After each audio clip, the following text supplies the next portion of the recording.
السلام عليكم ورحمة الله وبركاته.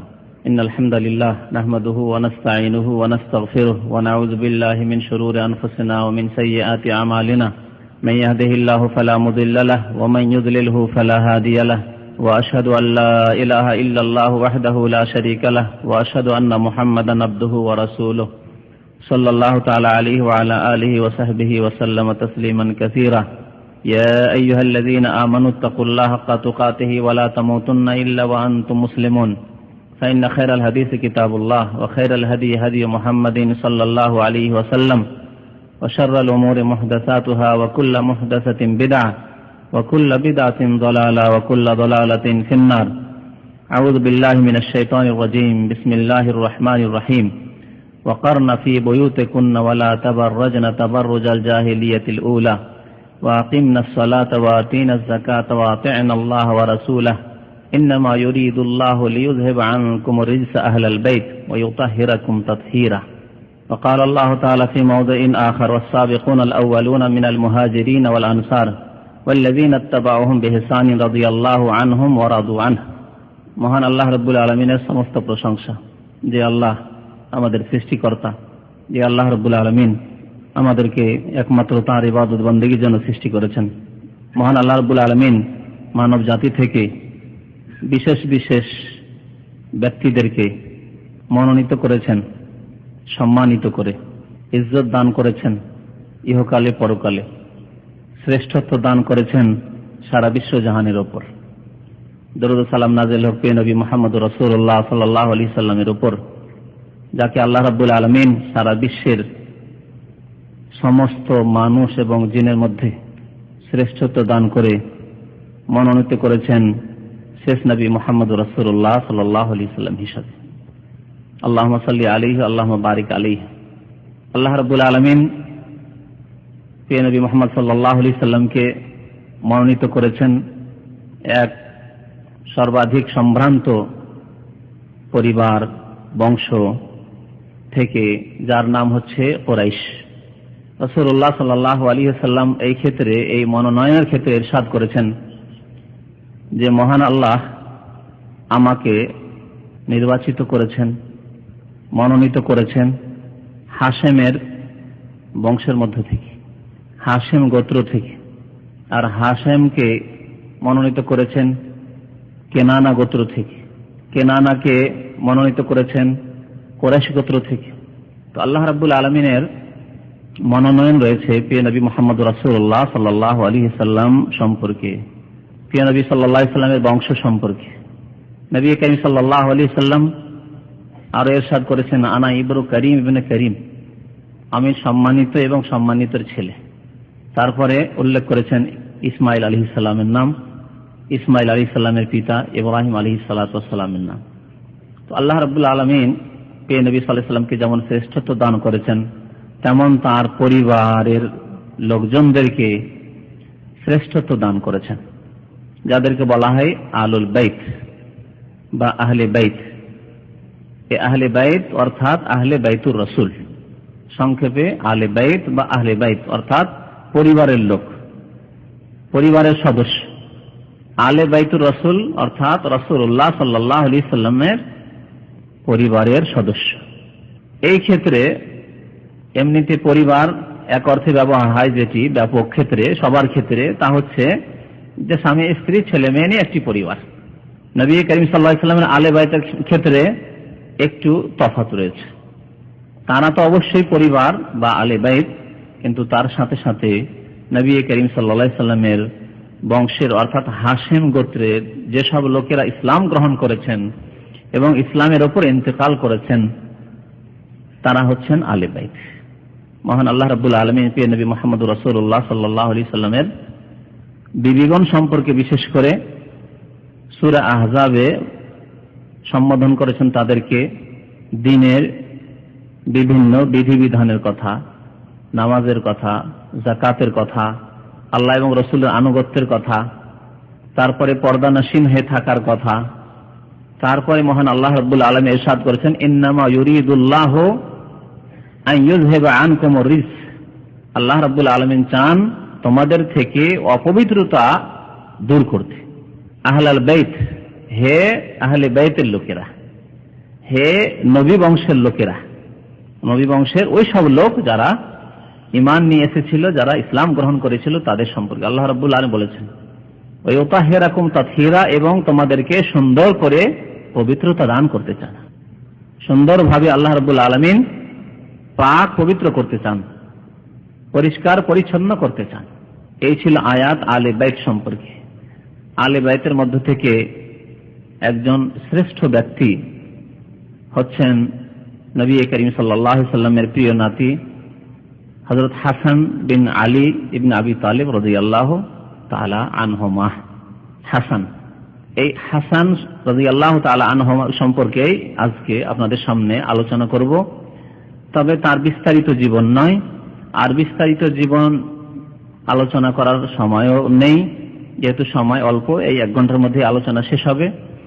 তার সম্পর্কে আলোচনা হবে তার ফজিলতের দিক, তার সম্পর্কে নবী করিম সাল্লাল্লাহু আলাইহি সাল্লাম বা সাহাবায়ে কেরামের যেসব হাদিস রয়েছে, পবিত্র বাণী রয়েছে, তার মর্যাদা সম্পর্কে উলামায়ে কেরামরা যা বলেছেন কোরআন এবং সুন্নাহ বা হাদিসের আলোকে, এবং তার জন্মকাল, মৃত্যুকাল, এই দিকগুলি আলোচনা হবে। আর এগুলি হচ্ছে আমাদের অনুসরণীয় দিক, যে তার ফজিলতের দিক, তার মর্যাদার দিক, এবং তার মর্যাদা কেন হাসিল হলো, সেই রকমের মর্যাদা হাসিলের জন্য তার মতো ব্যক্তিত্বের অনুসরণ করতে হবে।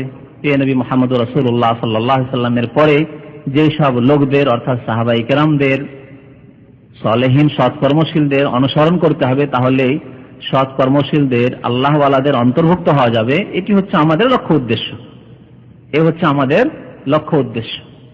সুতরাং আমাদেরকে জানতে হবে যে হাসান বিন আলী রাদিয়াল্লাহু তাআলা আনহুমার ফজিলত কি, এবং এই সব ফজিলতের পথে চলার জন্য কি করতে হবে, অর্থাৎ তাদের অনুসরণ করতে হবে, তাদের ইত্তেবা করতে হবে, তাদের পথ অবলম্বন করতে হবে।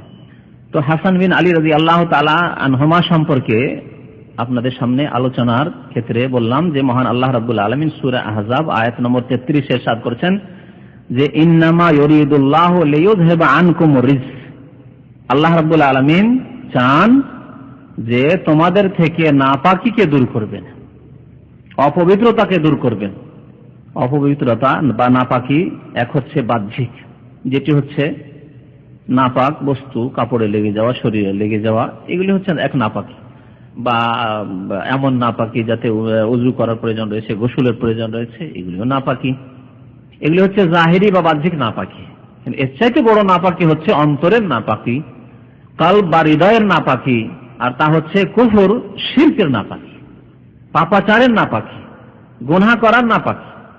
অর্থাৎ যে ব্যক্তি কুফরি করে, যে ব্যক্তি শিরক করে, আল্লাহ রাব্বুল আলামিনের সাথে অন্যকে শরীক করে, আল্লাহ ছাড়া অন্যকে, আল্লাহর ইবাদত বন্দেগীর সাথে সাথে দেবী দেবতার ইবাদত করে, কবর মাজারে সিজদা করে, সে হচ্ছে সবচেয়ে বড় নাপাক।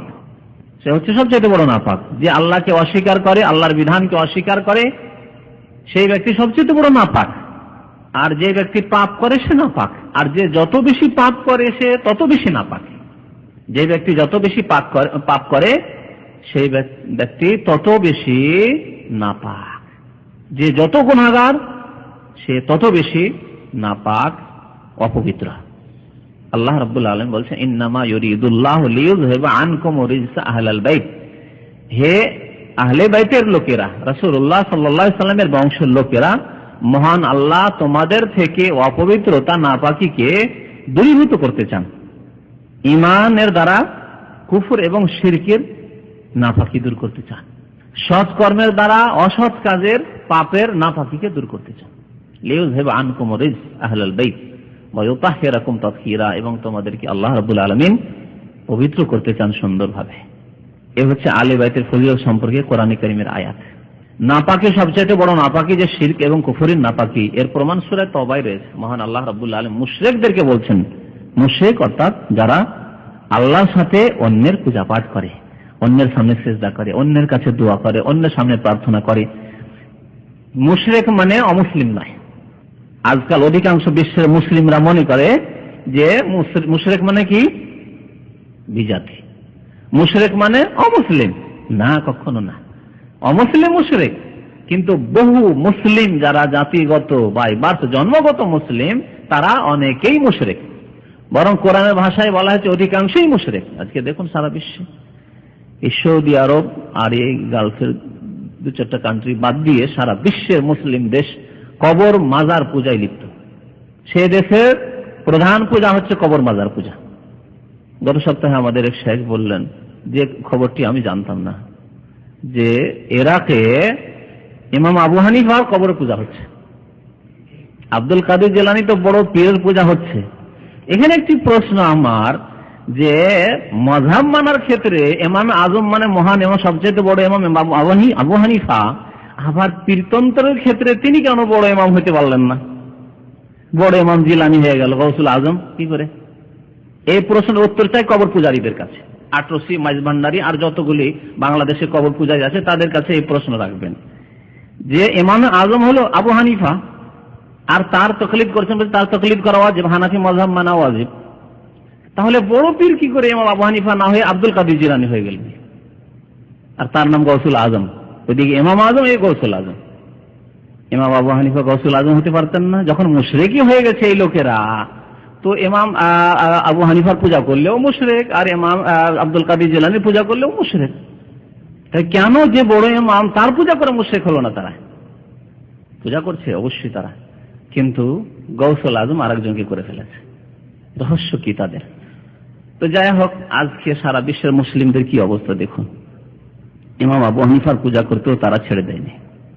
অধিকাংশ মুসলিম শিরকে লিপ্ত রয়েছে। ওয়া মা ইউমিনু আকসারুহুম বিল্লাহি ইল্লা ওয়া হুম মুশরিকুন। বিষয়বস্তু সেদিকে নাই। আলে বাইত সম্পর্কে আল্লাহ রাব্বুল আলামিন বলেছেন যে তাদেরকে নাপাকি থেকে আল্লাহ কি করতে চান? পাক করতে চান। শিরক যে নাপাকি আর মুশরিক যে বড় নাপাক, এই কথা কোরআনে আল্লাহ রাব্বুল বলেছেন, যে কথা বলছিলাম, ইন্নামাল মুশরিকুনা নাজাসুন। নিঃসন্দেহে মুশরিক হচ্ছে কি? নাপাক। এখানে নাজাস বলা হয়েছে, ওখানে রিজস বলা হয়েছে। আরবিতে রিজস আর নাজাস দুটোর মানে হচ্ছে নাপাক।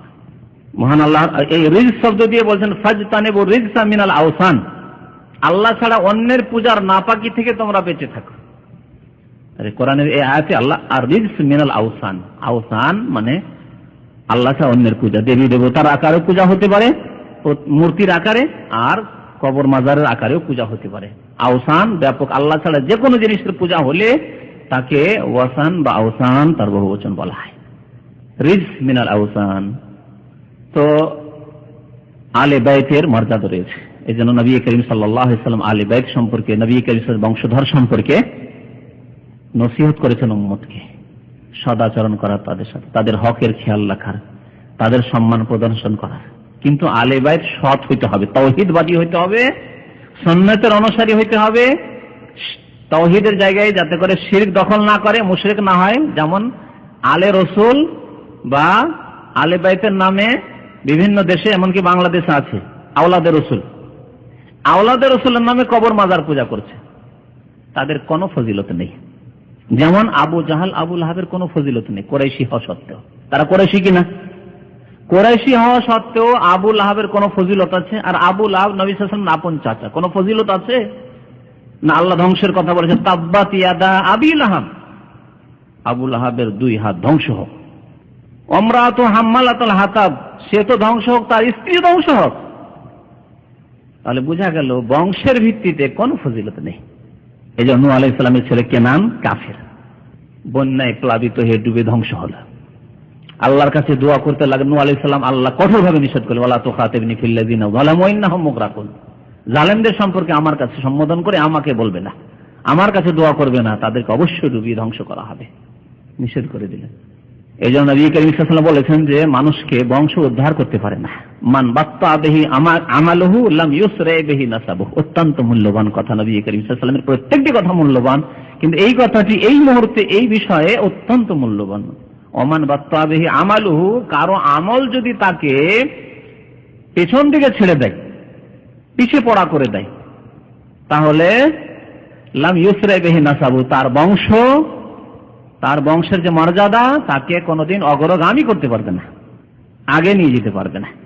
আমলের দিক দিয়ে অনেক পিছিয়ে পড়া, নামাজ নেই বা নামাজের রোজা থাকলে শিরক, কুফরি, কবর মাজার পূজা ইত্যাদি ইত্যাদি, ফাসিকি, পাপে লিপ্ত, তাহলে লাম ইউসরে বিহি নাসাব, বংশ কোনো কাজে আসবে না, কারো বংশ কোনো কাজে আসবে না। নবী করিম সাল্লাল্লাহু আলাইহি সাল্লামের বংশ যদি বংশের অন্তর্ভুক্ত হওয়া যদি কোনো কাজে না আসে, তাহলে অন্যদের তো প্রশ্নে ওঠে না। লাম ইউসরে বিহি নাসাব। হাসান ইবনে আলী রাদিয়াল্লাহু তাআলা আনহু সম্পর্কে আলোচনা শুরু করি। এই বংশ কাজ দিবে যেই বংশের সাথে, বংশ মর্যাদার সাথে সাথে ঈমান এবং সৎ আমল রয়েছে, আল্লাহর নেক বান্দাও সাথে সাথে, এই বংশ মর্যাদা অবশ্যই কাজে আসবে এবং আল্লাহ রাব্বুল আলামিন এর মর্যাদা রেখেছেন। তো এই হাসান রাদিয়াল্লাহু তাআলা আনহু, তার পিতার নাম জানা রয়েছে, আলীর ছেলে, মায়ের নাম ফাতেমা, নবী করিম সাল্লাল্লাহু আলাইহি সাল্লামের ছোট মেয়ে ফাতেমা রাদিয়াল্লাহু তাআলা আনহা বিন আবি তালেব, আলীর পিতা আবু তালেব ইবনে আব্দুল মুত্তালিব বিন হাশিম বিন আব্দে মানাফ। নবী করিম সাল্লাল্লাহু আলাইহি সাল্লামের একদিক থেকে আলী রাদিয়াল্লাহু তাআলা আনহু বংশের দিক দিয়ে আলী রাদিয়াল্লাহু তাআলা নবী করিম সাল্লাল্লাহু আলাইহি সাল্লামের কে চাচাতো ভাই। যখন জামাতা হয়ে গেলেন ফাতেমা রাদিয়াল্লাহু তাআলা আনহার বিয়ের পরে, তখন জামাই হলেন। তার সাথে সাথে জন্ম হলো হাসানের।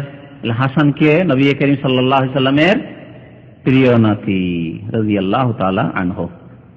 আল কুরাইশি আল হাশিমি, তার কুনিয়াত ছিল আবু মুহাম্মদ। মদিনায় অধিকাংশ সময় বসবাস করেছেন, এই জন্য মাদানী বলেও প্রসিদ্ধ। শহীদ রাদিয়াল্লাহু তাআলা আনহু, আল্লাহর রাস্তায় তিনি শহীদ হয়েছেন। তার জন্মকাল হচ্ছে শাবান মাসে, তার জন্ম তৃতীয় হিজরিতে উহুদের যুদ্ধ হয়েছে, তো জানেন। আর এই বছরেই হাসান রাদিয়াল্লাহু তাআলা আনহুর জন্ম। তাহলে নবী করিম সাল্লাল্লাহু আলাইহি সাল্লামের ইন্তেকালের সময় হাসান রাদিয়াল্লাহু তাআলা আনহুর কত বয়স ছিল? 10 বছর। কি করে? তৃতীয় হিজরিতে জন্ম, 7 বছর বা 8 বছর। 7 বছর শেষে 8 বছরে পড়েছিলেন। কারো কারো মতে তার জন্ম হয়েছে রমজান মাসে, তবে প্রসিদ্ধ হচ্ছে শাবান মাসে তার জন্ম। কারো মতে রমজান মাসে, তৃতীয় হিজরি রমজান মাসে জন্ম হয়েছে। হাসান রাদিয়াল্লাহু তাআলা আনহু যখন জন্ম হলো, প্রথম ছেলে ফাতেমার, নবী করিম সাল্লাল্লাহু আলাইহি সাল্লামকে ফাতেমা আয-জাহরা রাদিয়াল্লাহু তাআলা আনহা বললেন যে, ইয়া রাসূলুল্লাহ, আমি আমার ছেলের কি আকিকা দেব? নবী করিম সাল্লাল্লাহু আলাইহি সাল্লাম বললেন যে, না, তুমি আকিকা দিও না, আমি আকিকা দেব। স্বয়ং নবী করিম সাল্লাল্লাহু আলাইহি সাল্লাম আকিকা জবাই করেছিলেন বা আকিকা দিয়েছিলেন প্রিয় নাতি হাসান রাদিয়াল্লাহু তাআলা আনহুর। এ সম্পর্কে হাদিস রয়েছে, আক্কা রাসূলুল্লাহ সাল্লাল্লাহু আনিল হাসানে ওয়াল হুসাইনে কাবশাইন। নবী করিম সাল্লাল্লাহু আলাইহি সাল্লাম হাসানের পক্ষ থেকেও এবং হোসেনের যখন পরে জন্ম হলো তার পক্ষ থেকেও 2-2টি করে দুম্বা আকিকা দিয়েছেন। আমাদের দেশের অনেক মূর্খ মানুষ আকিদা বলে, আকিদা নাম উচ্চারণ করতে পারে না। আমল করা তো দূরের কথা, আমলে তো ভুল হবে। যখন এই ইবাদতের নাম শুদ্ধ যার হয় না, তাহলে আমল আর কি করে ঠিক হবে? আকিকাকে অনেকে বলে আকিদা, আকিদা মানে বিশ্বাস, জানে না যে আকিদা কি। আকিকাকে বলে আকিদা, আবার আরো অন্যান্য আরো কিছু বলে আকিকা। এই আকিকা জন্মের পরে 7ম দিনেই করা সুন্নত। আরো এই হাদিসে রয়েছে নবী করিম সাল্লাল্লাহু আলাইহি সাল্লাম 7 দিনের দিনে আকিকা করেছেন। 7ম দিনে হাসান রাদিয়াল্লাহু তাআলা আনহুর আকিকা করেছেন। ইবনে হিব্বানে রয়েছে, আনাস রাদিয়াল্লাহু তাআলা আনহু বর্ণনা করেছেন, আক্কা রাসূলুল্লাহ আন হাসান ওয়া হুসাইন বিকাবশাইন। যে হাদিসটি বললাম, হাসান হুসাইনের পক্ষ থেকে 2-2টি করে দুম্বা জবাই করেছেন নবী করিম সাল্লাল্লাহু আলাইহি সাল্লাম। এর সনদ সহিহ। হাসান রাদিয়াল্লাহু তাআলা আনহু দেখতে প্রিয় নবী সাল্লাল্লাহু আলাইহি সাল্লামের মতো ছিলেন, প্রিয় নবী সাল্লাল্লাহু আলাইহি সাল্লামের মতো ছিলেন। বরং আরেকটি রিওয়ায়েতে রয়েছে, যে রিওয়ায়েতটিও নোট করে রেখেছি, তাতে আলী রাদিয়াল্লাহু তাআলা বলছেন যে আমার 2 ছেলে হাসান এবং হুসাইন, হাসানের সাদৃশ্যতা ছিল নবী করিম সাল্লাল্লাহু আলাইহি সাল্লামের সাথে দেহের অপর ভাগের সাথে। অপর ভাগ অর্থাৎ মুখমণ্ডল, চেহারা, মাথা, হাত, দেহ, বডি, এই দিকটাই সাদৃশ্যতা ছিল নবী করিম সাল্লাল্লাহু আলাইহি সাল্লামের সাথে। আর নিচের ভাগ মানে হাতে, পায়ের আঙ্গুল, পা, রান ইত্যাদি, এসবের দিকে সাদৃশ্যতা ছিল হুসাইন রাদিয়াল্লাহু তাআলা আনহুর নবী করিম সাল্লাল্লাহু আলাইহি সাল্লামের সাথে। আবু জুহাইফা একজন সাহাবী বলছেন, ওয়া কানা ইউশবিহু জাদ্দাহু রাসূলুল্লাহ সাল্লাল্লাহু আলাইহি সাল্লাম। হাসান রাদিয়াল্লাহু তাআলা আনহু নবী করিম সাল্লাল্লাহু আলাইহি সাল্লাম যে তার নানা, জাদ মানে দাদাও হয় আর জাদ মানে নানাও হয়। যেমন আমাদের দেশে নাতি অনেক এলাকায়, যদিও অনেক এলাকায় আবার নাতি আর পোতার পার্থক্য করে, যেমন আমরা পার্থক্য করি, কিন্তু অনেক ভাইরা পার্থক্য করেন না, ছেলের ছেলে গো নাতি, আর মেয়ের ছেলেকেও নাতি, ঠিক কিনা? হ্যাঁ, নাকি বলছেন? তো এইরকম আরবি ভাষায় জাদ মানে নানাও হয় আর জাদ মানে দাদাও হয়। তো নবী করিম সাল্লাল্লাহু আলাইহি ওয়াসাল্লাম তাঁর জাদ ছিলেন, অর্থাৎ নানা ছিলেন। ইমাম যাহাবী রাহমাতুল্লাহ আলাইহি তাঁর প্রসিদ্ধ কিতাব সিয়ার ও আলামিন নুবালাহ, তাতে জীবনী শুরু করা হয়েছে নবী করিম সাল্লাল্লাহু আলাইহি ওয়াসাল্লাম থেকে সাহাবায়ে কেরাম, তাবেঈন, তাবা তাবেঈন, তারপরে বহু উলামায়ে কেরামদের জীবনী লেখা হয়েছে। প্রায় 24 খণ্ড রয়েছে এই কিতাবে, 24টি ভলিউম রয়েছে এই কিতাবে। তাতে হযরত হাসান রাদিয়াল্লাহু তাআলা আনহুর জীবনীতে তিনি বলছেন তার সম্পর্কে, তার মন্তব্য, কানা হাযাল ইমাম, এই ইমাম হুসাইন রাদিয়াল্লাহু তাআলা আনহু কি ছিলেন? সাইয়্যিদান, নেতা ছিলেন, সরদার ছিলেন, ওয়াসিমান, অত্যন্ত সুন্দর মানুষ ছিলেন, অত্যন্ত সুন্দর ছিলেন, জামিলান, ওয়াসিম জামিল এগুলির মানে হচ্ছে সুন্দর, খুব সুন্দর ছিলেন, আকের, অত্যন্ত জ্ঞানবান মানুষ ছিলেন, রাজিনান, এবং তিনি অত্যন্ত শান্ত শিষ্ট মানুষ ছিলেন, খুব শান্ত মানুষ। অনেকে আছে চঞ্চলে, না অত্যন্ত শান্ত, অনেক কিছু হয়ে যাচ্ছে হয়তো না, রাগের পাওয়ার উপর দিকে যাচ্ছে না, হ্যাঁ, রাগের মাত্রা বাড়ছে না, শান্ত, পাথরের মতো ভারী, পাহাড়ের মতো ভারী, শান্ত। আর অনেকে আছে একটু রাগার কথা বলে লাফ দিয়ে উঠলো, একবারে হাই টেম্পারেচার উঠে গেল, উঠে যাওয়ার পরে কারো আবার প্রকৃতি রয়েছে থেকে গেল হাই টেম্পারেচারে, আবার কারো রয়েছে একবার ধপ করে পড়ে গেল। এগুলো হচ্ছে দুর্বলতা মানুষের, এগুলো হচ্ছে দুর্বলতা। আর ভালো গুণ হচ্ছে শান্ত থাকা, হঠাৎ করে রাগ না ওঠা। মামদুহান, অত্যন্ত প্রশংসিত ব্যক্তি ছিলেন, প্রশংসিত ব্যক্তি। খাইয়ারান, অত্যন্ত ধার্মিক ছিলেন, সৎ ব্যক্তি ছিলেন। দাইয়ানান, বড় দিনদার ছিলেন। ওয়ারিয়ান, বড়ই পরহেজগার ছিলেন, আল্লাহওয়ালা ছিলেন। মুহতাশিমান, অত্যন্ত সম্ভ্রান্ত মানুষ, অনেক সময় নিজে লস দিয়ে দেয় কিন্তু সম্মান নষ্ট করতে চায় না। আর্থিক লস গেল কিন্তু মান সম্মান নষ্ট করতে চায় না, সম্মানিত মানুষ, ঠিক না? অত্যন্ত সম্মানিত মানুষ ছিলেন। কাবীরুশ শান, বড় মর্যাদার অধিকারী ছিলেন তিনি। এই কথাগুলি, অনেকগুলি গুণের কথা ইমাম যাহাবী রাহমাতুল্লাহ আলাইহি তার জীবনী আরম্ভ করতে গিয়ে বলেছেন। এবং তার সম্পর্কে তিনি উল্লেখ করেছেন, ইন্নাহু হাজ্জা 15 মাররা, তিনি 15 বার হজ করেছেন। এবং ওয়া হাজ্জা কাসীরাম মিনহা মাশিয়ান মিনাল মাদিনাতি ইলা মক্কা, মদিনায় যেহেতু থাকতেন, মদিনা থেকে মক্কা পর্যন্ত অধিকাংশ হজগুলি, বরং কোন কোন রিওয়ায়েতে রয়েছে যে এই 15টি হজ তিনি পায়ে হেঁটে করেছেন, পায়ে হেঁটে হজ করেছেন। মদিনা থেকে মক্কা 430 কিলোমিটার, যুলহুলাইফা থেকে মিকাত থেকে 430 কিলোমিটার, এই 430 কিলোমিটার পায়ে হেঁটে তিনি হজ করেছেন। তার সাথে বহু সাহাবায়ে কেরাম, বহু তাবেঈন সাথে হয়ে যেতেন। তিনি বলতেন আমি সওয়ারিতে চাপবো না, পায়ে হেঁটে হজ করব। তার জীবনী মর্যাদা সম্পর্কে কয়েকটি হাদিস আপনাদেরকে শোনাবো। আবুল হাওরা নামক একজন তাবেঈ তিনি বলছেন যে আমি হাসানকে একদিন বললাম রাদিয়াল্লাহু তাআলা আনহু, যে মা তাযকুরু মিন রাসূলিল্লাহ সাল্লাল্লাহু আলাইহি ওয়াসাল্লাম, আপনার কিছু স্মরণে আছে আল্লাহ রাসূল সাল্লাল্লাহু আলাইহি ওয়াসাল্লামের কিছু বাণী, কিছু কথা, বা আপনার সম্পর্কে কিছু বলেছেন, বা আপনার সাথে এরকম কিছু ঘটেছে? 7 বছর 8 বছর বয়স, তো হয়তো বা কিছু মনে আছে না আছে, স্মরণে আছে না আছে, এই চিন্তা করে তাবেঈ জিজ্ঞেস করছেন যে আপনার কিছু যদি স্মরণে থাকে আল্লাহ রাসূল সাল্লাল্লাহু আলাইহি ওয়াসাল্লামের সাথে কোনো ঘটনা আপনার ঘটেছে, কিছু হয়েছে, কোন ক্ষেত্রে আপনার এরকম কিছু উল্লেখ করবেন, আমাদেরকে শোনাবেন। তখন তিনি বললেন যে আযকুরু আন্নী আখাযতু তামারাতাম মিন তামারিস সাদাকাহ, আমার একটি ঘটনা খুব ভালো করে স্মরণ আছে, যে একবার আমি যাকাতের একটি খেজুর নিয়ে নিই, যে হাদিসটি অনেকবারই আপনাদেরকে শুনিয়েছি। যাকাতের একটি খেজুর আমি নিয়ে নিই, খুব খিদাই ছিলাম, ফাজআলতুহা ফি ফিয়া, তারপরে সাথে সাথে মুখে দিয়ে নিয়েছি, নিয়ে মুখে দিয়ে নিয়েছি। ছোট বাচ্চাদের কাজ কি, হ্যাঁ, আজে বাজে জিনিস তো মুখে দিয়ে নেয়। তো তিনি খেজুর, খিদাই রয়েছেন, ছোট ছেলে, নিয়ে যাকাতের খেজুর নিয়ে মুখে দিয়ে ফেলেছেন। নাযাআহা রাসূলুল্লাহ সাল্লাল্লাহু আলাইহি ওয়াসাল্লাম বিলুআবিহা, নবী করিম সাল্লাল্লাহু আলাইহি ওয়াসাল্লাম আঙ্গুল ভরে মুখের মধ্যে থুথু সহ বের করে ফেললেন সাথে সাথে। আরেকটি হাদিসে রয়েছে নবী করিম সাথে সাথে বলেন কিস কিস, ছি ছি ছি ছি ছি, ছোট ছেলেদেরকে ছি ছি বলে সাথে সাথে ফেলে দিব, বুঝবে না যে ভালো না মন্দ। আব্বা বা আম্মা বড়রা কেউ বলছে ছি ছি মানে খারাপ জিনিস আছে, ফেলে দিবে সাথে সাথে। তো এই কথাটি অন্য হাদিসে রয়েছে, নবী করিম সাল্লাল্লাহু আলাইহি ওয়াসাল্লাম এরকম করলেন, বা হাত দিয়ে বের করে ফেলে দিলেন।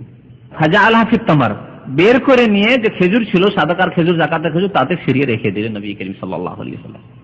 ফাকিলা ইয়া রাসূলুল্লাহ, সাহাবায়ে কেরাম আশেপাশে ছিলেন, জিজ্ঞাসা করলেন, ইয়া রাসূলুল্লাহ, আল্লাহ রাসূল, ছোট ছেলে আর একটি খেজুর মুখে দিয়েছিল, এমন কি বা হয়েছিল, খেজুরটি কেন ফেলাই দিলেন? ওমা কানা আলাইকুম মিন হাযিহি তামারা লিহাযা সাবী, ছোট ছেলে আর একটি খেজুর মুখে দিয়েছিল, কেন ফেলিয়ে দিলেন এই খেজুরটি? নবী করিম সাল্লাল্লাহু আলাইহি ওয়াসাল্লাম বললেন, ইন্না আলু মুহাম্মদ, আমরা হচ্ছি মুহাম্মদ সাল্লাল্লাহু আলাইহি সাল্লামের বংশধর। লা তাহিল্লু লানা সাদাকাহ, আমাদের জন্য যাকাত সাদকা হালাল নয়, বরং হারাম আমাদের জন্য।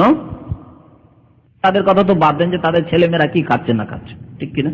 কিন্তু যারা নিজেরা পাঁচ ওয়াক্ত নামাজি, আল্লাহকে ভয় করেন, পরকাল সম্পর্কে চিন্তাশীল, তাদের অনেকেই রয়েছেন যাদের শিথিলতা রয়েছে ছেলে মেয়েদের তরবিয়তের ক্ষেত্রে। নিজে হারাম খাবেন না, কিন্তু ছেলে মেয়েদের ক্ষেত্রে ছোট ছেলে করেছে, কারো গাছের আম পেড়ে খেয়ে নিচ্ছে, কারো গাছের আর কিছু লিচু পেড়ে খেয়ে নিচ্ছে, কারো গাছের আর কোনো ফল খেয়ে নিচ্ছে, যা ছোট ছেলেই তো করেছে।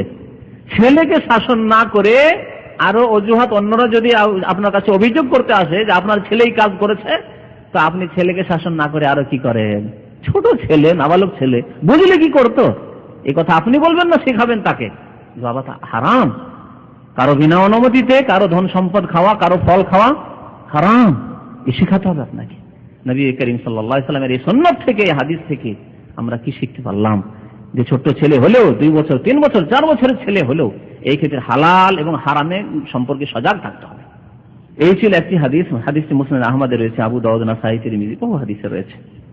আলী রাদিয়াল্লাহু তাআলা আনহু, হাসানের পিতা, বলছেন যে কুনতু রাজুলান উহিব্বুল হারব, আমি এমন এক মানুষ যে ছোট কাল থেকে যুদ্ধ পছন্দ করতাম। মানুষের প্রকৃতি থাকে না, যুদ্ধ পছন্দ করতাম, জাহিলিয়াতের যুগ থেকে লড়াই পছন্দ করতাম, লড়াই করা, কুস্তি করা, মারামারি করা এই পছন্দ করতাম। কুনতু উহিব্বুল হারব, হারব মানে কি? যুদ্ধ। আর আরবরা ছেলে মেয়েদের নাম হারব রাখতো, ভালো নিয়ে তো রাখতো যে আমার ছেলে কি হবে, বীর পুরুষ হবে, আর বংশের উপর কোথাও যদি জুলুম অত্যাচার হয় তাহলে যুদ্ধ করতে পারবে, প্রয়োজনে যুদ্ধ করতে পারবে, এই জন্য হারব রাখতো। দেখুন আবু সুফিয়ানের বাবার নাম হারব, আবু সুফিয়ান যে হারব, নবী করিম সাল্লাল্লাহু আলাইহি ওয়াসাল্লামের শ্বশুর আবু সুফিয়ান, তার পিতার নাম হারব বিন উমাইয়া। এর থেকে বলা হয় উমাইয়া গোত্র বলা হয় মুআবিয়া রাদিয়াল্লাহু তাআলা আনহুর বংশধরকে। তো আলী রাদিয়াল্লাহু তাআলা বলছেন যে আমি যুদ্ধ পছন্দ করতাম ছোট থেকে, বিয়ে শাদী করলাম, যখন ছেলে জন্ম হলো তো মনে মনে ছিল যে আমার ছেলে হলে হারব রাখবো না, হারব রাখবো যাতে করে আমার ছেলে ওইরকম যোদ্ধা হতে পারে, বীর মুজাহিদ। আর ইসলামের জন্য যুদ্ধ, তখন তো ইসলামে তিনি চলে এসেছেন, ইসলামের জন্য জিহাদ করবে, কিন্তু নাম রাখবো হারব। নবী করিম সাল্লাল্লাহু আলাইহি ওয়াসাল্লাম জানতে পারলেন, বলেছেন না, হারব নাম রাখা চলবে না। নবী সাল্লাল্লাহু আলাইহি ওয়াসাল্লাম স্বয়ং নিজের নাম রাখলেন হাসান। এটা থেকে অনেক শিক্ষা রয়েছে। কি শিক্ষা রয়েছে? আপনি ছেলে মেয়ের বাবা হচ্ছেন, আপনার শ্বশুর মশাই অথবা আপনার আব্বা নাম রাখতে আগ্রহী, আপনার ছেলের নাম, ওদের কিন্তু খুশি আপনার চাইতে বেশি। তা অনেকেই হয়তো ওই বয়সে পৌঁছলে বুঝবেন, কিন্তু আমি বুঝতে পারছি ছেলে মেয়েদের ছেলে মেয়ে হলে তারা খুব খুশি হয়, ছেলের বাবার চাইতে ছেলের মায়ের চাইতে তারা বেশি খুশি, দাদা নানা তারা বেশি খুশি হন। সুতরাং তাদের আকাঙ্ক্ষা থাকে যে আমরা নাম রাখবো। তারা যদি ভালো নাম চয়েস করেন অবশ্যই নাম সেগুলি আপনি রাখবেন।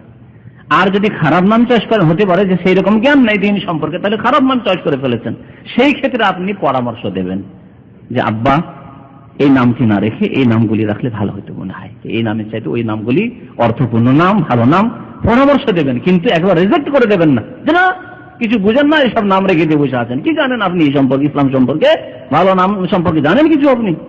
না, এরকম ধমক দিয়ে কথা বল, আল্লাহ তাকুল্লাহুম্মা উফ, ও করে কথা বলা যাবে না। তাহলে এইভাবে কথা বলা ঠিক হবে না, তাদের মনকে কষ্ট দেওয়া। সম্মানের সাথে সৎ পরামর্শ, ভালো পরামর্শ দিতে হবে। নবী করিম সাল্লাল্লাহু আলাইহি ওয়াসাল্লাম হাসান নাম রাখলেন। বলছেন আলী রাদিয়াল্লাহু তাআলা, ফাসাম্মাহু রাসূলুল্লাহ সাল্লাল্লাহু আলাইহি ওয়াসাল্লাম আল হাসান, নবী করিম সাল্লাল্লাহু হারব নাম পছন্দ করলেন না, হাসান নাম রাখলেন। ফালাম্মা ওয়ালিদ আল হুসাইন, হুসাইনের আবার যখন জন্ম হলো, আলী রাদিয়াল্লাহু তাআলা কিন্তু ইচ্ছা খুব যে একটা ছেলের নাম হারব রাখবই। বলছেন যে আমার আবার ইচ্ছা হলো, হামাম তানুসাম্মিয়া হারবান, আবার হারব নাম রাখার ইচ্ছা হলো। ফাসাম্মাহু রাসূলুল্লাহ আল হুসাইন, নবী করিম সাল্লাল্লাহু আলাইহি ওয়াসাল্লাম তার নাম রেখে দিলেন হুসাইন। ওয়াকাল ইন্নী সাম্মাইতু ইবনি হাযাইনি বিইসমি ইবনাই হারুন শাব্বার ওয়া শুব্বাইস। রাসূলুল্লাহ সাল্লাল্লাহু আলাইহি ওয়াসাল্লাম ওই প্রসঙ্গে বলেছিলেন যে আমি আমার এই দুই ছেলের নাম, তাহলে বোঝা গেল নাতিদেরকে ছেলে বলা যেতে পারে, নবী সাল্লাল্লাহু আলাইহি ওয়াসাল্লাম ইবনি বলেছেন, আমার এই দুই ছেলের নাম রাখবো হারুন নবী আলাইহিস সালামের অনুকরণে। তার দুই ছেলের নাম তিনি রেখেছিলেন, একটার নাম সাব্বার রেখেছিলেন আর একটার নাম সুব্বাইর রেখেছিলেন। আর হাসান হোসেন আমি ওইভাবে নাম রাখলাম তার অনুকরণে। হাদিসটি তাবরানীতে রয়েছে। আবু রাফি রাদিয়াল্লাহু তাআলা আনহু বলছেন, লাম্মা ওয়ালাদাত ফাতেমা তো হাসানান, ফাতেমা রাদিয়াল্লাহু তাআলা আনহু যখন জন্ম দিলেন হাসানকে, কালাত ইয়া রাসূলুল্লাহ, বললেন হে আল্লাহর রাসূল, আলা আওকান ইবনি বিদামিন, আমি আকীকা করতে চাই আমার এই ছেলের। নবী কারীম সাল্লাল্লাহু আলাইহি ওয়াসাল্লাম বলেন, কালাল্লাহ, তুমি আকীকা করবে না, আমি আকীকা করব, যে কথাটি একটু আগে বলেছি। ওয়ালাকিন ইহলাকি রাস, অতিরিক্ত কিছু কথা আছে সেজন্য সেই হাদিসটি আবার উল্লেখ করলাম। তবে তুমি এক কাজ করো, তুমি এই ছেলের মাথা মুন্ডন করো। তাহলে সপ্তম দিনে মাথা মুন্ডন করা, যে চুলগুলি মায়ের পেট থেকে সেই চুল সহ এসে সেই চুলগুলিকে দূর করে দেওয়া, মুন্ডন করা, এটি হচ্ছে সুন্নাত। নবী কারীম কি বললেন, ইহলাকি রাসা ওয়া তাসাদ্দাকি বিওয়াজনি শা'রিহি ফিদ্দাহ, এবং এই যে চুল সপ্তম দিনে যে চুলটি হবে এই চুল পরিমাণ ওজন করে চাঁদি তুমি সাদকা করে দাও, দান করে দাও। এই আরেকটি সুন্নাত। ছেলে মেয়েদের ক্ষেত্রে সপ্তম দিনে যে পরিমাণ চুল হবে সে ওজন পরিমাণ চাঁদি সাদকা করা হচ্ছে সুন্নাত। তবে আকীকা করা হচ্ছে সুন্নাতে মুআক্কাদা। আকীকা করার শক্তি সামর্থ্য রয়েছে, আর যদি কেউ না করে তাহলে গুনাহগার হবে। বাকি এসবগুলি হচ্ছে সুন্নাত। ফাফালতু, ফাতেমা রাদিয়াল্লাহু তাআলা বলেন তাই করলাম। মুসনাদ আহমদে রয়েছে, হাদিসটি তাবরানীতে রয়েছে, হাদিস হচ্ছে হাসান। আলী রাদিয়াল্লাহু তাআলা আনহু হাদিসটি এর আগে শুনিয়েছি, আল হাসানু আশবাহুন নাসি বিরাসূলিল্লাহ মা বাইনা সাদর ইলা রাস ওয়াল হুসাইন আশবাহু বিহি মা কানা আসফালা মিন যালিক। হাসান রাদিয়াল্লাহু তাআলা আনহু এই বক্ষ থেকে মাথা পর্যন্ত এই দেহের অংশটুকুতে নবী করিম সাল্লাল্লাহু আলাইহি ওয়াসাল্লামের সাদৃশ্যতা রাখতেন, দেখতে নবী সাল্লাল্লাহু আলাইহি ওয়াসাল্লামের মতো ছিলেন। আর এই বুক থেকে নিয়ে নিচু ভাগ মানে পেট বা নাভি, তারপরে পায়ের দিক বা পায়ের আঙ্গুল, পায়ের গঠন, এসবের দিকে নবী করিম সাল্লাল্লাহু আলাইহি ওয়াসাল্লামের সাদৃশ্যতা রাখতেন হুসাইন রাদিয়াল্লাহু তাআলা। এ হচ্ছে হাদিস যা বর্ণনা করেছেন আলী রাদিয়াল্লাহু তাআলা। হাদিসটি তিরমিজিতে রয়েছে, হাসান। ওসামা, নবী করিম সাল্লাল্লাহু আলাইহি ওয়াসাল্লাম এই ওসামাকে অত্যন্ত ভালোবাসতেন। যেমন হাসান হুসাইনকে ভালোবাসতেন, নিয়ে খেলা করতেন, তেমনি ওসামাকে অত্যন্ত ভালোবাসতেন। ওসামা কে ছিলেন? ওসামা ছিলেন যায়েদের পুত্র, ওসামা বিন যায়েদ ইবনে হারেসা। যায়েদ বিন হারেসা নবী করিম সাল্লাল্লাহু আলাইহি ওয়াসাল্লামের গোলাম ছিলেন, কিন্তু বাড়িতে থেকে ছেলের মতো মানুষের সবাই তাকে বলতে লেগেছিল। নবী করিম সাল্লাল্লাহু আলাইহি ওয়াসাল্লাম জাহিলিয়াতে যুগে ইসলাম আসার পূর্বে তাকে নিজের ছেলে হিসাবেও গ্রহণ করেছিলেন। তো এই যায়েদের ছেলে ওসামা, এই ওসামাকে ইসলাম আসার পরে পোষ্যপুত্র, কাউকে পুত্র বানানো, ছেলে বানানো, এটা ইসলামে রহিত করে দেওয়া হয়েছে, নেই। এই অর্থে নেই যে তাকে নিজের ছেলে মেয়েদের মতো ধন সম্পদ থেকে ভাগ দেবেন ফারায়েজে, এই অর্থে রহিত করে দেওয়া হয়েছে, ইসলাম এই বিধান নেই। তবে কাউকে ছেলের মতো করে আদর যত্ন করা, বা কারো ছেলে নেই তাকে ছেলে মতো রাখা, তবে এই ক্ষেত্রে পর্দা ফরজ হবে। সাবালক ছেলে সাবালক হয়ে গেলে তখন পর্দা করতে হবে জি মহিলাদেরকে। ওসামা রাদিয়াল্লাহু তাআলা বলেন, কানান নবী সাল্লাল্লাহু আলাইহি ওয়াসাল্লাম ইয়াখুযুনি ওয়াল হাসান, নবী করিম সাল্লাল্লাহু আলাইহি ওয়াসাল্লাম আমাকেও কোলে নিতেন আর হাসানকেও কোলে নিতেন। ওয়া ইয়াকুল, আর বলতেন, আল্লাহুম্মা ইন্নী উহিব্বুহুমা ফাআহিব্বাহুমা, হে আল্লাহ আমি এই দুইজনকে ভালোবাসি, সুতরাং তুমিও খুব ভালোবাসো। ওসামাকে আল্লাহ আমি ভালোবাসি, হাসানকে ভালোবাসি, সুতরাং তুমিও এই দুইজনকে ভালোবাসো। নবী করিম সাল্লাল্লাহু আলাইহি ওয়াসাল্লামের দোয়া হাসান সম্পর্কে এবং ওসামা রাদিয়াল্লাহু তাআলা আনহুমা সম্পর্কে। বুখারী শরীফের হাদিস, মুসনাদ আহমদের হাদিস। আরেকটি হাদিসে রয়েছে, খারাজা রাসূলুল্লাহ সাল্লাল্লাহু আলাইহি ওয়াসাল্লাম ওয়া হুয়া মুশতামিলুন আলা শাই, নবী করিম একদিন রাতে বেরিয়েছেন বড় একটি চাদর নিয়ে, আর মনে হচ্ছে চাদরের মধ্যে কিছু আছে, কোলে করে নিয়ে আছেন। কুলতু মা হাযা ফাকাশাফা, আবার কি নিয়ে আছেন চাদরের মধ্যে করে? তো হঠাৎ করে চাদরটা নবী সাল্লাল্লাহু আলাইহি ওয়াসাল্লাম খুললেন, ফাইজা হাসানুন ওয়া হুসাইন, হাসান এবং হুসাইনকে কোলে নিয়ে আছেন।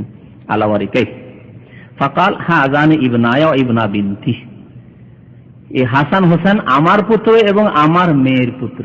দেখেন এই হাদিসে কি বলা হলো, আমার ছেলে এই দুইজন এবং আমার মেয়ের ছেলে। তাহলে মেয়ের ছেলেদেরকে, ছেলের ছেলেদেরকে শরীয়তের ভাষায়, ইসলামের ভাষায় ছেলে বলা যেতে পারে।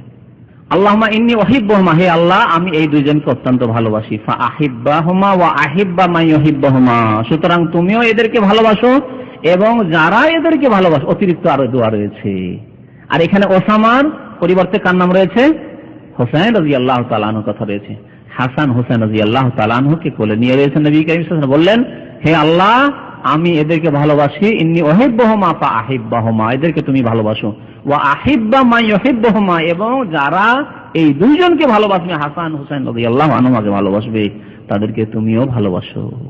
তাহলে আমাদের ঈমানের দাবি হচ্ছে সাহাবায়ে কেরামকে প্রত্যেককে ভালোবাসা, আর বিশেষভাবে আহলে বাইতের ব্যক্তিবর্গকে ভালোবাসা, আর বিশেষ করে নবী করিম সাল্লাল্লাহু আলাইহি ওয়াসাল্লামের দোয়া হাসিলের জন্য হাসান হোসেনকে ভালোবাসা হচ্ছে ঈমানের অঙ্গ।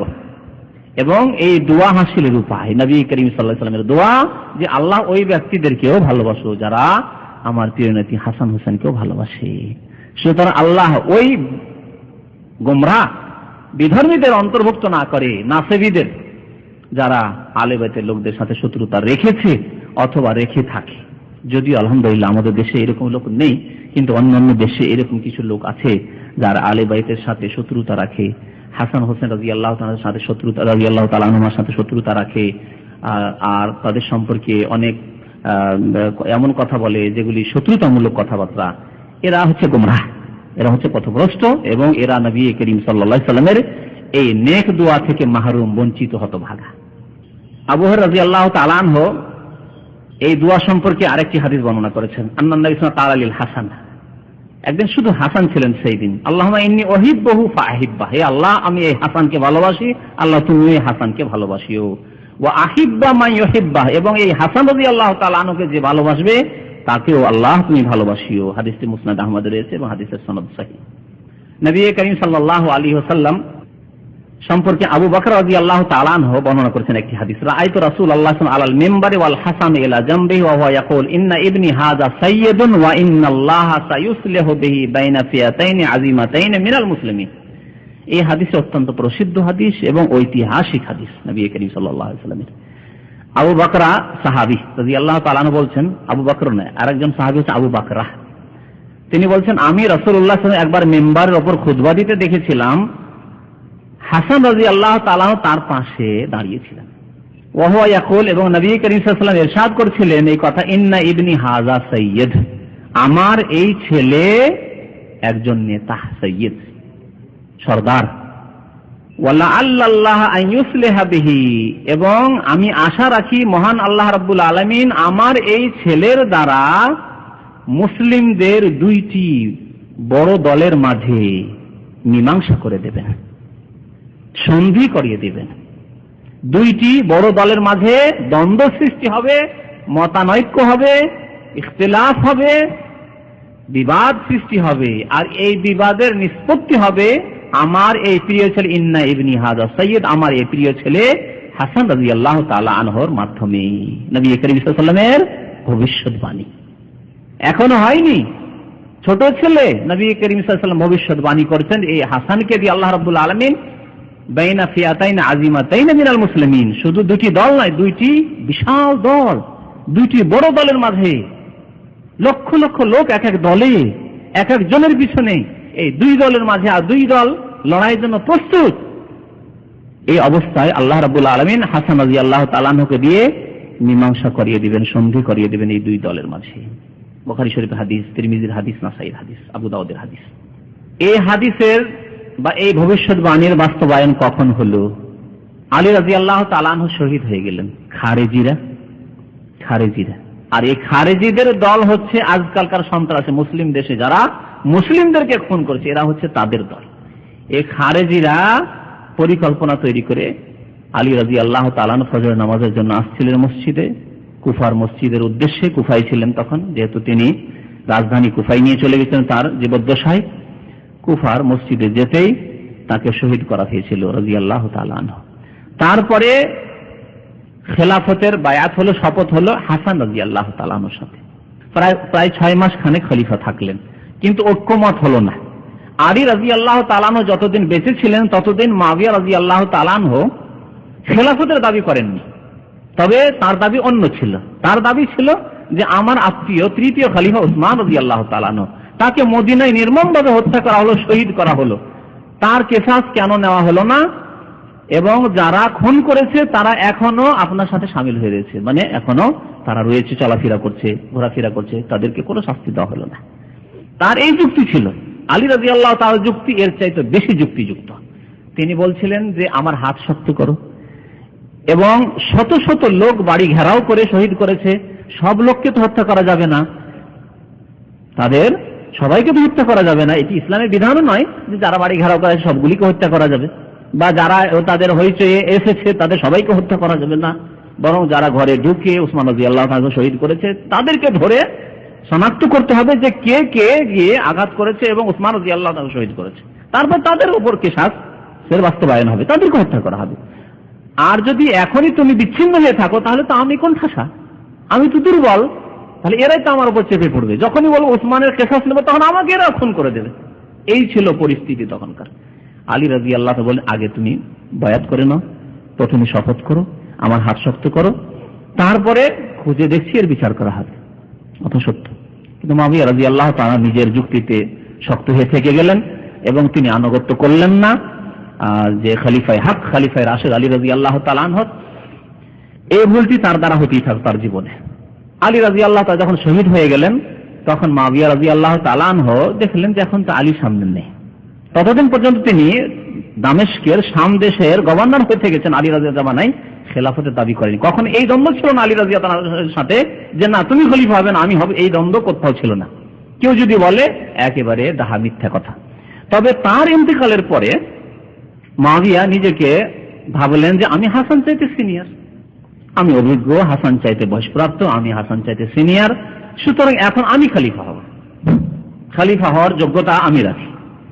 এই দ্বন্দ্ব শুরু হয়ে গেল। একদিকে মুআবিয়ার দল, লক্ষ লক্ষ মানুষ তার সাথে, বিশেষ করে শামবাসী, যেহেতু শাম দেশে তিনি দীর্ঘদিন গভর্নর থাকায় সেখানে অত্যন্ত বেশি প্রভাব বিস্তার করে ফেলেছিলেন, জনপ্রিয়তা হাসিল করে ফেলেছিলেন। সেখানকার লোকেরা চায় মুআবিয়াকে খলিফা। হাসান রাদিয়াল্লাহু তাআলাকে মক্কা মদিনা থেকে কুফা পর্যন্ত সবাই চায় যে হাসান রাদিয়াল্লাহু তাআলা নবী করিম সাল্লাল্লাহু আলাইহি ওয়াসাল্লামের প্রিয় নাতি খলিফা হোক। এই দুইটি বিরাট দল, আর এই দলের মধ্যে দ্বন্দ্ব, খেলাফত কে পাবে, খেলাফতের হকদার কে। 6 মাস ধরে হাসান রাদিয়াল্লাহু খলিফা থাকলেন, মুআবিয়া রাদিয়াল্লাহু তাআলা আনুগত্য করলেন না, যেমন তার আগেও আনুগত্য করেনি আলী রাদিয়াল্লাহু তাআলার জামানায়। তারপরে যুদ্ধের অবস্থা তৈরি হয়ে গেল। হাসান রাদিয়াল্লাহু তাআলা দেখলেন যে আমার পিছনে যে কুফাবাসী বিশেষ করে আছে তাদের অধিকাংশ হচ্ছে গাদ্দার, বিশ্বাসঘাতক।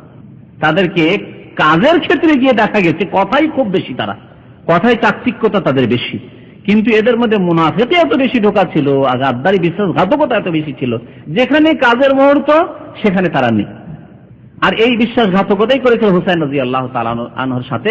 হুসাইন রাদিয়াল্লাহু তাআলা যখন জীবনী বর্ণনা করব তখন এই কথাটি উল্লেখ করা হবে ইনশাআল্লাহ। হাসান রাদিয়াল্লাহু তাআলা তাদের কিছু কাজে কর্মে আচরণে বুঝতে পারলেন যে এরা হচ্ছে বদমাইশ প্রকৃতির মানুষ, কুফার মানুষ, এরা হচ্ছে বিশ্বাসঘাতক, এদের উপরে আস্থা করা যাবে না। আর শাম দেশ অত্যন্ত শক্তিশালী হয়ে গেছে, মুআবিয়া রাদিয়াল্লাহু তাআলা শামের লোকদেরকে নিয়ে শক্তিশালী হয়ে পড়েছে। সুতরাং এই ক্ষেত্রে যদি যুদ্ধ করতে যায়, আমার সাথে লক্ষ লক্ষ লোক রয়েছে, মুআবিয়ার সাথে লক্ষ লক্ষ লোক রয়েছে, তাহলে দুই দিক থেকে যে খুন হবে, লক্ষ লক্ষ মানুষের খুন হবে, আর সবাই মুসলমান, এদিকে মুসলিম ওইদিকে মুসলিম, না, এই দৃশ্য আমার পছন্দ নয়, এই দৃশ্য পছন্দ আমার নয়। আমি এই রকম খেলাফত চাই না, যদিও লোকেরা আমাকে চাই, মক্কার লোকেরা চাই, মদিনার লোকেরা চাই। মক্কা মদিনাই হচ্ছে আসল ইসলামের অন্তর, ইসলামিক রাষ্ট্রের অন্তর, কালভাট হচ্ছে মক্কা মদিনা। তারপরে তিনি নিজে থেকেই বললেন যে না, আমি চাই না। নিজে থেকে তিনি বললেন যে আমার এই খেলাফতের প্রয়োজন নেই। চুক্তি করার জন্য প্রস্তুত হয়ে গেলেন মুআবিয়া রাদিয়াল্লাহু তাআলা আনহুর সাথে। মুআবিয়া রাদিয়াল্লাহু তাআলা আনহু খেলাফত পেয়ে গেলেন, আর হাসান রাদিয়াল্লাহু তাআলা আনহু খেলাফত ছেড়ে দিলেন। কিছু শর্ত রাখলেন, সেই শর্তগুলি মুআবিয়া রাদিয়াল্লাহু তাআলা আনহু কবুল করে নিলেন, মেনে নিলেন। তারপর থেকেই খলিফা হয়ে গেলেন মুআবিয়া রাদিয়াল্লাহু তাআলা আনহু, খেলাফত ছেড়ে দিলেন তিনি তার জীবদ্দশায়। এই হাসান রাদিয়াল্লাহু তাআলা খেলাফত ছেড়েছিলেন কখন? নবী করিম সাল্লাল্লাহু আলাইহি ওয়াসাল্লামের ইন্তেকালের পরে 30 বছর খেলাফতের আশরা চলার পরে।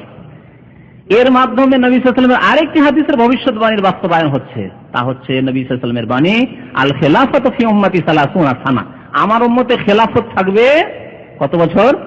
30 বছর। সুম্মা তাকুনু মুলকান, তারপরে রাজত্ব শুরু হবে, তারপরে রাজতন্ত্র শুরু হবে। খেলাফত 30 বছর থাকবে। আর ভবিষ্যৎবাণী যে আমার এই ছেলেকে দিয়ে আল্লাহ রাব্বুল আলামিন বিরাট দুইটি দলের মাঝে মীমাংসা করিয়ে দিবেন, সন্ধি করিয়ে দিবেন। সন্ধি হয়ে গেল মুআবিয়া আর হাসানের এই দুই দল, বিরাট দলের মাঝে। খেলাফত তিনি ছেড়ে দিলেন। নবী করিম সাল্লাল্লাহু আলাইহি ওয়াসাল্লাম প্রশংসা করেছিলেন সেই সময় হাসান রাদিয়াল্লাহু তাআলা বাল্য জীবনে প্রশংসা করেছিলেন আমার এই ছেলেকে দিয়ে এই কাজ হবে। তো তাহলে 30 বছর খেলাফত আর নবী সাল্লাল্লাহু আলাইহি ওয়াসাল্লামের ইন্তেকাল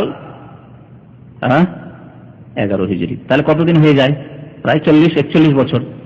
40 বছর পরে 41 হিজরিতে গিয়ে মুআবিয়া রাদিয়াল্লাহু তাআলা আনহু খলিফা হলেন। খেলাফত রাশেদার জামানা শেষ হয়ে গেল। এই বছরটিকে 41 হিজরির বছরটিকে বলা হয়েছে আমুল জামাআহ। ইতিহাসের কিতাবে তারিখে ইসলামিক ইতিহাসের পাতায় লেখা হয়েছে এই বছরটিকে আমুল জামাআহ। আম মানে বছর, আর জামা মানে ঐক্যবদ্ধ হওয়া, জামাতবদ্ধ হওয়ার বছর, একতাবদ্ধ হওয়ার বছর। এই বছরটিকে বলা হয়েছে কেন? যে এর আগ পর্যন্ত উসমান রাদিয়াল্লাহু তাআলা আনহু শাহাদাতের পর যে একটু করে ফাটল ধরলো, এই ফাটল থাকলো এই ফাটল আলী রাদিয়াল্লাহু তাআলার জামানায় ফাটল থেকেই গেল। হাসান রাদিয়াল্লাহু তাআলা 6 মাস ফাটল থেকেই গেল, মুআবিয়া রাদিয়াল্লাহু তাআলার কাছে আসলেন না। কিন্তু হাসান রাদিয়াল্লাহু তাআলা নিজের অধিকার, যখন খেলাফতের অধিকার নিজে থেকেই ছেড়ে দিলেন, তখন সারা বিশ্বের যে মুসলিম ছিল সেই কালে সমস্ত মুসলিম একমত হয়ে মুআবিয়া রাদিয়াল্লাহু তাআলা আনহুকে খলিফা মেনে নিলেন। যেখানে হাসান রাদিয়াল্লাহু তাআলা নিজের হক ছেড়ে দিলেন, তখন অন্যদের আর অভিযোগের কিছু নেই, সবাই এক বাক্যে তখন মেনে নিলেন মুআবিয়া রাদিয়াল্লাহু তাআলা আনহুকে খলিফা। নবী সাল্লাল্লাহু আলাইহি ওয়াসাল্লাম এই সম্পর্কে ভবিষ্যৎবাণী করেছেন। নবী করিম সাল্লাল্লাহু আলাইহি ওয়াসাল্লাম আরো একটি হাদিসে বলেছেন, হুযায়ফা রাদিয়াল্লাহু তাআলা আনহু বর্ণনা করছেন যে হাযা মালাকুন লাম ইয়ানজিল ক্বাবলা হাযিহিল লাইলা, আজকে রাতে এক ফেরেশতা এসেছেন, এর আগে কোনদিন এই ফেরেশতা আমার কাছে আসেননি। ইস্তাযানা রাব্বাহু আন ইউসাল্লিমা আলাইয়া, আল্লাহর কাছে অনুমতি নিয়ে এসেছেন যে আজকে মুহাম্মদুর রাসূলুল্লাহ সাল্লাল্লাহু আলাইহি ওয়াসাল্লামের কাছে আমি যাব, আল্লাহ আমাকে অনুমতি দেওয়া হোক সালাম বলার জন্য। আল্লাহু আকবার। প্রিয় নবী মুহাম্মদুর রাসূলুল্লাহ সাল্লাল্লাহু আলাইহি ওয়াসাল্লামকে আল্লাহ কত সম্মান মর্যাদা দান করেছেন, আজ এই মহান মর্যাদা দান করেছেন যে আল্লাহর পক্ষ থেকে আকাশ থেকে ফেরেশতা অনুমতি নিয়ে আসছে প্রিয় নবী মুহাম্মদুর রাসূলুল্লাহ সাল্লাল্লাহু আলাইহি ওয়াসাল্লামের কাছে সালাম পেশ করার জন্য, যে সালাম দিয়ে আসো, সালাম পড়ে আসো তার উপর। আজকে অনুমতি নিয়ে সেই ফেরেশতা এসেছিলেন, ওয়া বাশশারানি, এবং আমাকে সুসংবাদ দিলেন কি, বিআন্না ফাতিমা সাইয়্যিদাতুন নিসাই আহলিল জান্নাহ, ফাতিমা রাদিয়াল্লাহু তাআলা আনহা জান্নাতের যত রমণী হবেন তাদের তিনি নেত্রী, সাইয়্যিদা। আর ওয়া আন্নাল হাসান ওয়াল হুসাইন সাইয়্যিদা শাবাবি আহলিল জান্নাহ, এবং হাসান হুসাইন জান্নাতে যত যুবকরা হবে, জান্নাতে সবাই যুবক হয়ে যায়, বৃদ্ধরা যুবকের 33 বছর বয়স হবে, কিন্তু যারা যৌবনকালে মারা গেছে, যৌবনকালেই যারা মারা গেছে, 25 বছর 30 বছর আগেই মারা গেছে, বয়স বেশি পায়নি, তাদের সবার নেতা হবেন কে, সরদার হবেন কে, মালিক হবেন কে? হাসান এবং হুসাইন রাদিয়াল্লাহু তাআলা আনহুমা। নবী করিম সাল্লাল্লাহু আলাইহি সাল্লামের এই হাদিস, তিরমিজি শরীফের হাদিস, হাদিসটি হাসান। বুরাইদা রাদিয়াল্লাহু তাআলা আনহু বলছেন যে রাসূলুল্লাহ সাল্লাল্লাহু আলাইহি ওয়াসাল্লাম একদিন খুতবা দিচ্ছিলেন, কানা রাসূলুল্লাহ সাল্লাল্লাহু আলাইহি ওয়াসাল্লাম ইয়াখুতুব ফাআকবাল আল হাসান ওয়াল হুসাইন, হঠাৎ করে হাসান হুসাইনকে দেখলেন যে ছোট্ট ছেলে, একবার আছাড় খাচ্ছেন, পড়ে যাচ্ছেন, আবার একবার দাঁড়াচ্ছে, একবার আসছে, এইভাবে নবী সাল্লাল্লাহু আলাইহি ওয়াসাল্লামের দিকে আসার চেষ্টা। ছোট ছেলেরা যেমন হয়, যেখানে বুঝতে পারে যে বাবা মা আছে বা নানা নানি আছে, দাদা দাদি আছে, আসার চেষ্টা করেন, ওইভাবে তারা আসছেন। নবী সাল্লাল্লাহু আলাইহি ওয়াসাল্লামের খুতবা চলছে, আলাইহিমা কামিসানে আহমারানে, লাল জামা পরে রয়েছেন, একবার পড়ে যাচ্ছেন আবার উঠছেন, ইয়াকুমান ইয়াসিরান ওয়া ইয়াকুমান ফানাজালা ফাআখাযা। নবী করিম সাল্লাল্লাহু আলাইহি ওয়াসাল্লাম খুতবা ছেড়ে দিয়ে মেম্বার থেকে নেমে গেলেন এবং তাদেরকে কোলে তুলে নিলেন। ফাওয়াদাহুম আলা ইয়াদাইহি সুম্মা কাল, বলেন সাদাকাল্লাহ, আল্লাহ সত্যি বলেছেন, ইন্নামা আমওয়ালুকুম ওয়া আওলাদুকুম ফিতনা, তোমাদের ধন সম্পদ এবং তোমাদের সন্তান সন্ততি ফিতনার কারণ। এই দুইজনকে আমি দেখলাম যে বারবার আছাড় খাচ্ছে, পড়ে যাচ্ছে, আবার উঠছে, পড়ে যাচ্ছে, উঠছে, আর আমার আওয়াজ শুনে আমার কাছে আসার চেষ্টা করছে। আমি আর ধৈর্য ধরতে পারলাম না, আমি আর বক্তব্যকে কন্টিনিউ করতে পারলাম, খুতবা চালাতে পারলাম না, নেমে গেলাম খুতবা থেকে। ফালাম আসরের সুম্মা আখাযা ফি খুতবাতি, তারপরে আবার নবী করিম সাল্লাল্লাহু আলাইহি ওয়াসাল্লাম পুনরায় খুতবা শুরু করলেন। হাদিসটি তিরমিজি শরীফের, হাদিসটি হাসান। আবু হুরায়রা রাদিয়াল্লাহু তাআলা, সাহাবারা কত মর্যাদা দান করতেন হাসান রাদিয়াল্লাহু তাআলা আনহুর বা আলী বাইতের। আবু হুরায়রা হাসানকে বলতেন, হাসান বড় হয়ে যাওয়ার পরে, শাবালক হয়ে যাওয়ার পরে বলতেন যে হাসান আরেনি ওকাব্বিল মিনক হাইসু রাআইতু রাসূলুল্লাহ সাল্লাল্লাহু আলাইহি ওয়াসাল্লাম ইউকাব্বিল মিনক, তুমি দেখাও ওই স্থানটি তোমার দেহের যে স্থানে আমি নবী করিম সাল্লাল্লাহু আলাইহি ওয়াসাল্লামকে চুম্বন দিতে দেখেছি, একটু দেখাও তো দেখি কাপড়টা খুলে। আর তারপরে তিনি চুম্বন দিতেন, কাপড়টা উঠাতে বলতেন, জামাটা উঠাতে বলতেন, জামাটা যখন উঠিয়ে নিতেন, আর দেখবেন ছোট ছেলেদের নাভিতে চুম্বন দেয়, পেটে চুম্বন দিয়ে রে হেসে ওঠে, তো নাভিতে চুম্বন দিতেন নবী করিম সাল্লাল্লাহু আলাইহি ওয়াসাল্লাম হাসান রাদিয়াল্লাহু তাআলা আনহু। আবু হুরায়রা বলছেন যে আমি কাপড়টা উঠাতে বলতাম, আর যখন কাপড়টা একটু উঠাতেন জামাটা, তখন আমি তার নাভিতে চুম্বন দিতাম। আল্লাহু আকবার। কিভাবে সাহাবায়ে কেরামরা সম্মান প্রদর্শন করতেন আলী বাইতের। ক্ষেত্রে।